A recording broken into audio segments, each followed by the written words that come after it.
Hi, welcome back. And today I wanted to talk about sleep and diabetes. And you might think, what does how I sleep affect how my diabetes is managed?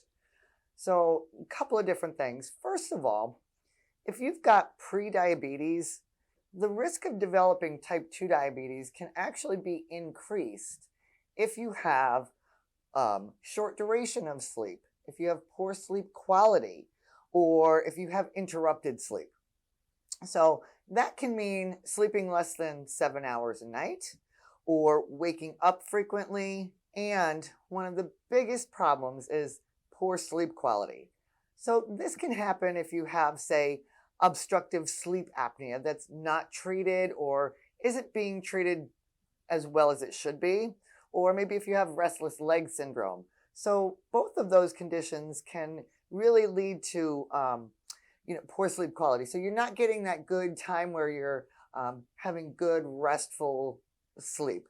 So what happens when you have that poor sleep quality or a reduced amount of sleep is it can really increase the risk of developing type 2 diabetes if you have prediabetes.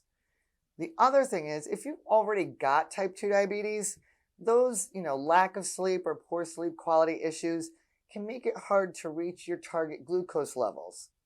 So what happens when we're sleeping is a lot of, of course, a lot of things are happening with our metabolism even when we're sleeping. And that lack of sleep or poor sleep quality disturbs those metabolic processes. So one of the things that happens is it can lead to reduced insulin sensitivity. So we've talked a little bit about that in the past, but insulin sensitivity is how well is your body using insulin that you're making? So when you have those sleep difficulties, you're going to have reduced insulin sensitivity. So your body's not going to use your own insulin properly or as well as it would otherwise, which is going to then lead to higher glucose levels and making it more difficult to get into your target range and keep it there on a steady, consistent basis, which can be very frustrating. And so that can also be one of those reasons possibly why some people will find that once in a while they'll wake up in the morning and have those high blood sugar readings. And you're like, well, how can that be? I wasn't eating anything. I was sleeping. Well, maybe you weren't sleeping very well that night. Another part of the metabolism that's going to be affected by that poor sleep quality or that lack of enough sleep is the effect it has on our appetite.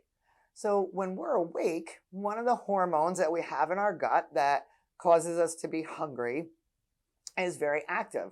So when we're sleeping, another gut hormone that's supposed to reduce our appetite is supposed to be being produced and being sent out into the body. So when there's not that good quality sleep or that not enough sleep, that hunger hormone is going to be more active, leading to increased appetite and increased eating, which of course is going to probably lead to increased weight gain or difficulty losing weight if that's something that's, part of your health plan that you're trying to work on. So again, that's where another part of how it can help reduce or increase that risk of developing type 2 diabetes, because that poor sleep quality and lack of sleep can, again, lead to weight gain, which is going to, help push that along. So what do you do if you're having sleep difficulties? So there's a few things that are pretty simple and that you can do at home.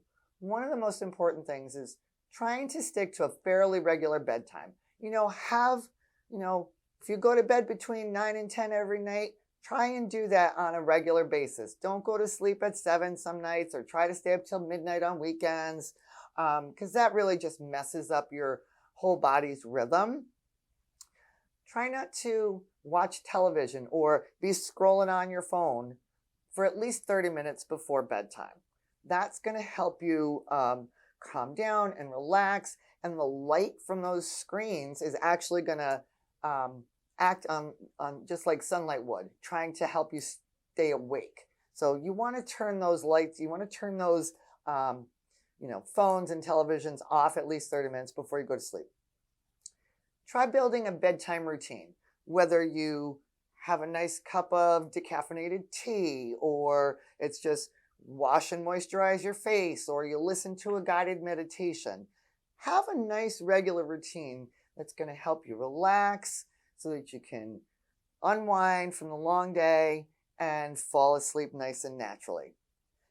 If you try all of those things and you're still having sleep difficulties, talk to your healthcare provider. They can give you more recommendations or suggest medications, or maybe even you want to, you're having a lot of stress or anxiety at work or with family or something in this period of time, and so you're having trouble falling asleep. Maybe you need to talk to a behavioral health counselor for a couple of sessions and help work through all of that so you can get back to that good restful sleep. So we are about to run down on time, so I'll see you soon, and good night.